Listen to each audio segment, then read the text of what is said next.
This is my 1999 Ford Explorer. It has the 5.0 pushrod V8 and all-wheel drive. I've been looking around on the internet and I have not found a clear how-to step-by-step video on swapping a BW4406 transfer case to replace the old drive transfer case to get you true 2 high, true 4 high, true 4 low, and make these run as you'd expect. Now, in my opinion, Ford should offer these from the factory with that, but you couldn't get it. And for anybody wondering, this has F-150 leafs in the back and shackles, and it has a 3-inch lift key in the front cranked up to even it out. Probably about 3 inches over stock, running a 31 10.5 Yokohama Geolander on a 15x8 with negative 29 millimeter offset. And for anybody wondering, these run a 5x4.5 or 5x1 14.3 lug pattern. So to start, you're going to need your basic things. You're going to need your transfer case, your front drive shaft, your rear drive shaft, and your shift linkage. All that can be found pretty much at your local junkyard. I don't remember off the top of my head what all these come out of, but I will have it written up in the comment section below in the description of the video. That way, you don't have to keep going back and forth to this video or write it down. I'll just have it all written down in the comments. But essentially, you're going to need your 4406 transfer case. It has to be your manual shift. You could get electronic shift 4406s, but if you decide to go that route in at least a 4-door Explorer, you're going to need to ditch your stock fuel tank and replace it with a 2-door sport fuel tank to make room for the motor to switch it. But in my opinion, everything is direct bolt up with this, again in the description, but this will all bolt up exactly how it is, and I would prefer to have manual full drive versus electric. So the first thing you want to do is remove your factory. I would recommend removing your factory seats, console, that because there is a transmission access panel below your center console. You want to get yourself a 10 millimeter deep socket. Well, it doesn't really matter, but 10 millimeter socket and a T50 Torx bit. And you're going to have, where's the light? Oh, you're going to have 2 bolts up here in the front, one here and one here. And you're going to have 3 in the back. These 2 covers here are just going to slide backwards. They can get stuck sometimes, and doing it one-handed while filming is tight is hard, but you just pull them backwards. Don't pull them off, or you're going to break the clips that hold them onto the rails. If you don't want to reuse them, break them off however you want. These 2 come off. There's 2 10 millimeter bolts back here. You can also pull this little cap off, and there's a T50 that holds this rail on. Once you do that, you got to disconnect. There's a 2 harnesses here. One is for the airbag, and one is for the motors. And once you unhook both of them, these seats are actually pretty light, and they'll just pop right out. I already got the driver's side out, and I will fast forward to removing the console. Okay, so once you get your 2 seats removed, you're going to start wanting to take apart your center console. So in this case, I have the message display center and cup holders behind it. And they both sit in like this. So when you go to remove this piece, you're going to grab here where, ironically, I have a tissue holder. And it's going to pull up and out, and then this is going to slide out like that. That usually comes out pretty easy. Now, the message center console, or the cubbies that are here on the lower end models, they have a few different pins here. So if you look, you have pins here, here, here, and here. So what you want to do is pull up on the back and then pull the whole thing out like this way. So you're going to pull in the direction of this. So it's going to come up like this. Now these can fight you, so just kind of be gentle. They are only plastic on these, but luckily the Ford's plastics seem to hold up pretty well. Next, what you're going to want to do is this 10 millimeter bolt right here holds your electrical connector in. You want to take this off and disconnect your electrical sensor.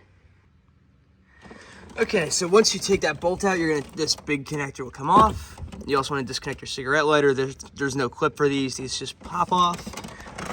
You're going to want to disconnect any auxiliary switches you have, which I have one that I added separate. So, if you don't modify your car, you're not going to have that. So these connectors off, this connector off, that connector off.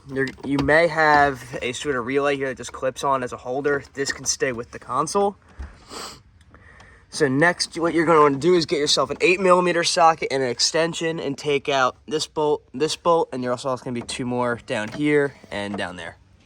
And lastly, towards the back of the console, you're going to have 2 more bolts on either side that you're going to want to remove. So sometimes these center consoles can be really finicky to get out. So essentially, once you take those bolts out, it has to slide straight back. However, some of them get stuck, like I said, so what you can do, and my preferred method, even in junkyards and stuff, get yourself a ratchet strap, hook it to the C-post here, and the C-post on that side, run it around, run it right to this crease right here, crank it up a few times, and it'll pop right out the back. So with the console out, you can easily now see that it mounts right there, right there, right there, right there, and then it has 2 clips that go in here. Those are what you have to pop backwards, and makes it easy to see once you know what's below it. Now we're going to go ahead and remove these side pieces on both sides and the front piece. This piece is simple. Just pull up on here. Once you get to the back here, you want to go ahead and separate these 2 pieces from each other like that. And this whole piece will just pop out.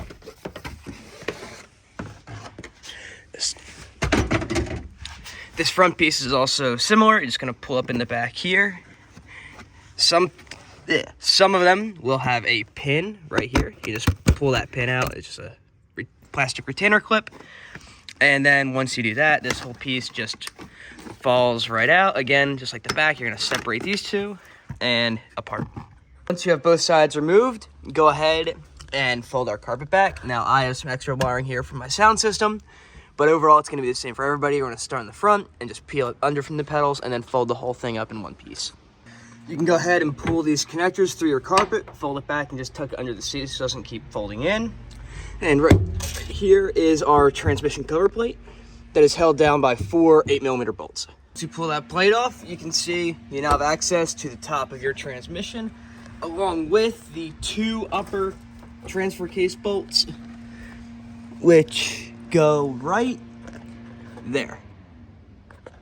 So now you want to go ahead and get a 13mm socket, a swivel extension, and take these 2 bolts out right here and right here for your transfer case.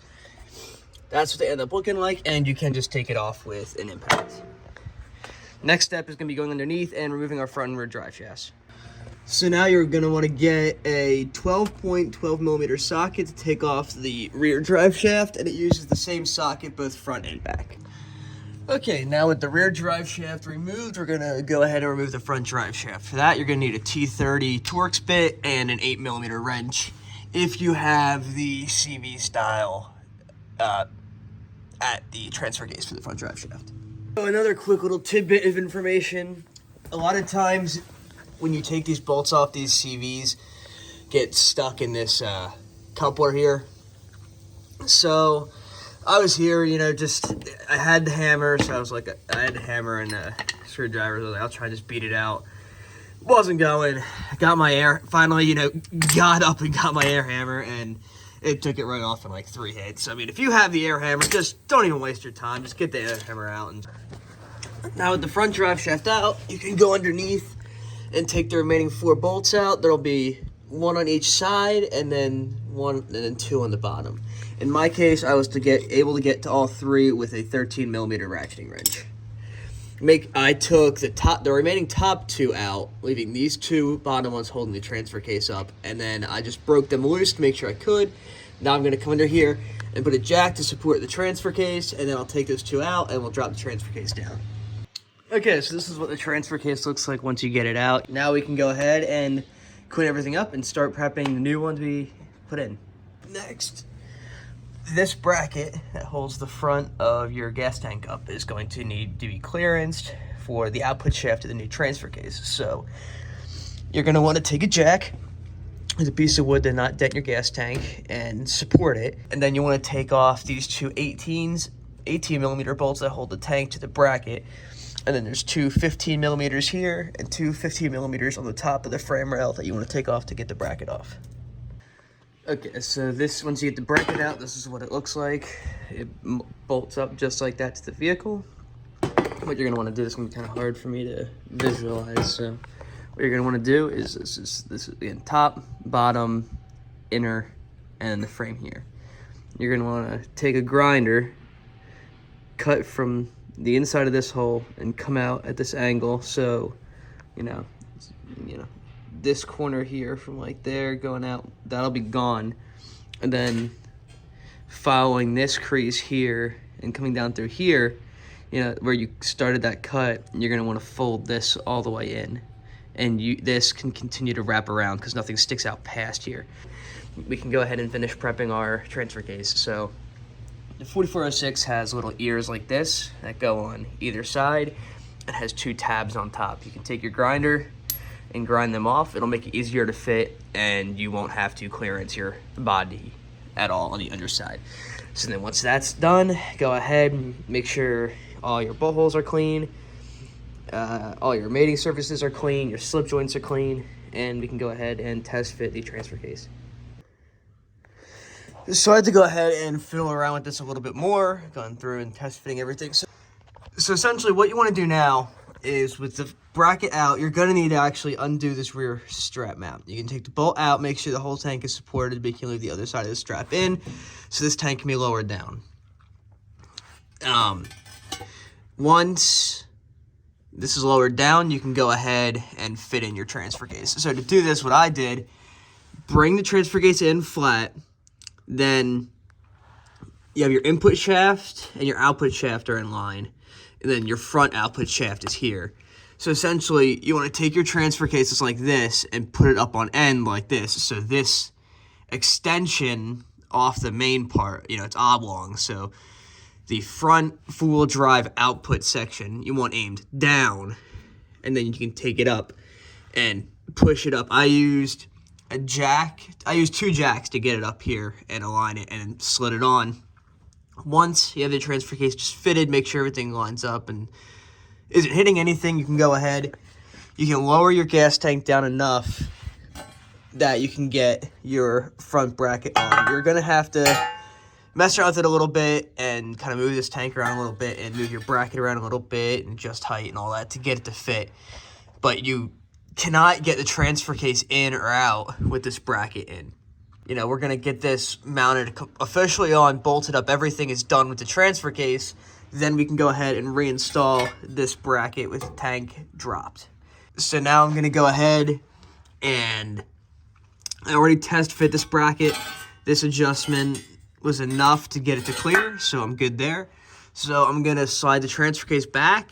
I'm going to put my gasket in there and then bolt my transfer case up. So I just started taking this transfer case out to put the gasket on, officially get ready to bolt it in. But here's exactly how I meant on you want to put it up in. So if you look up, you can see there's plenty of spline engagement because the female shaft sticks out this way, probably a good 2 inches, and the male shaft sticks out that way, a good 2 inches.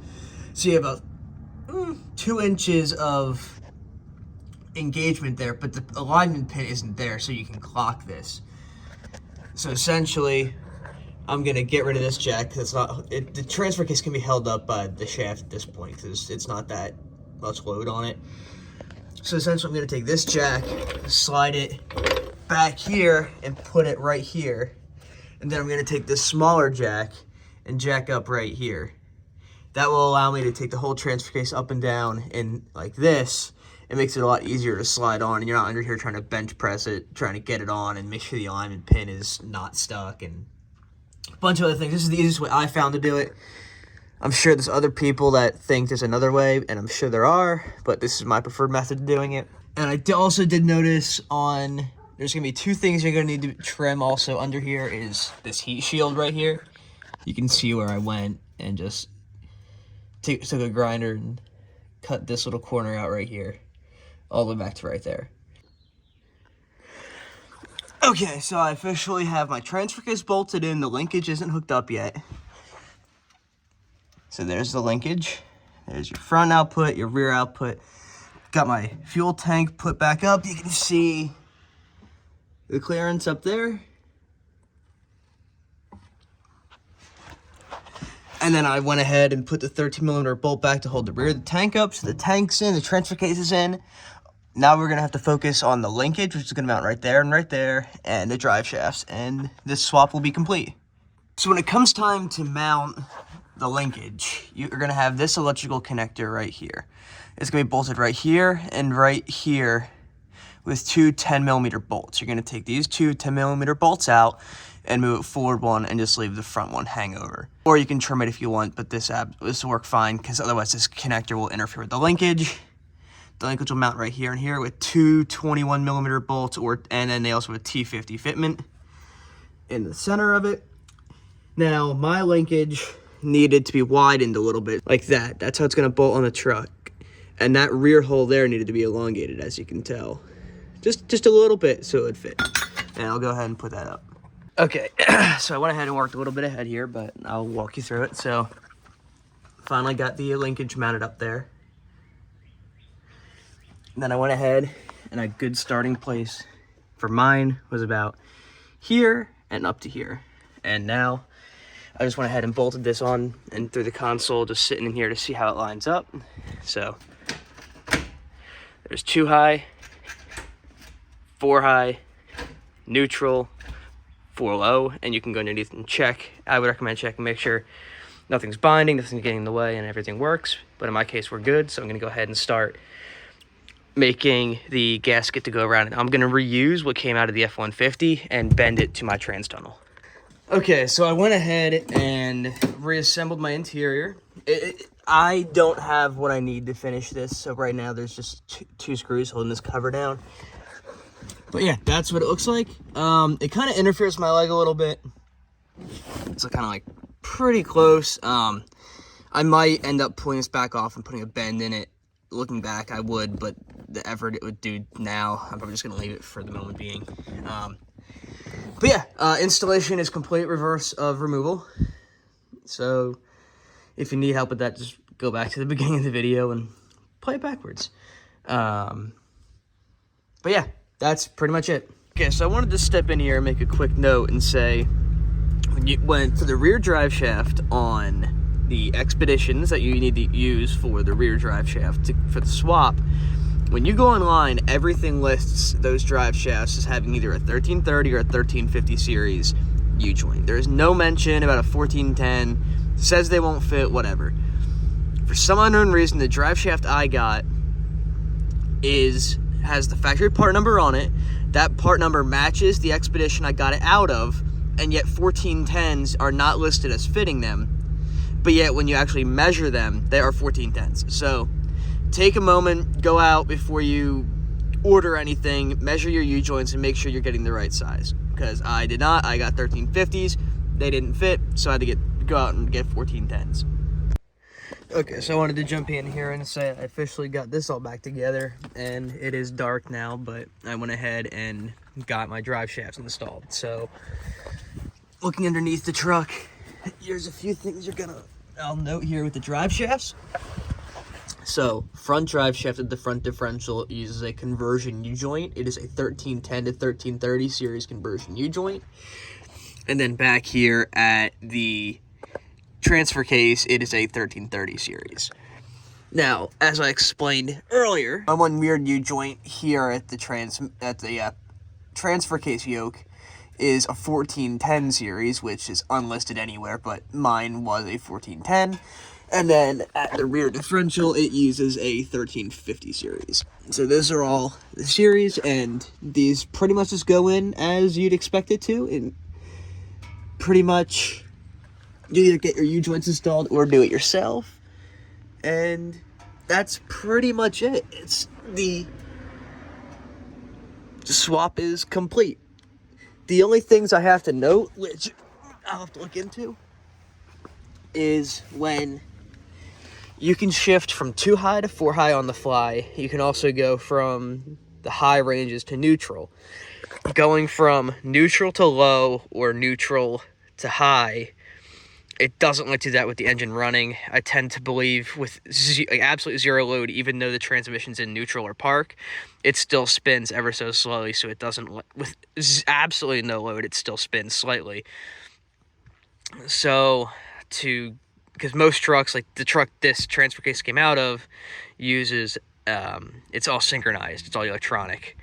But obviously the Explorers don't come equipped with that, so, you know, if you can, you know, you can go 2 4 high on the fly, pretty much like any other truck. You kind of have to stop to put it into low and just shut it off, put it into low, start it back up again. It's not that big a deal. I've had plenty of older trucks that hated to go into low range or come out of low range with the engine running.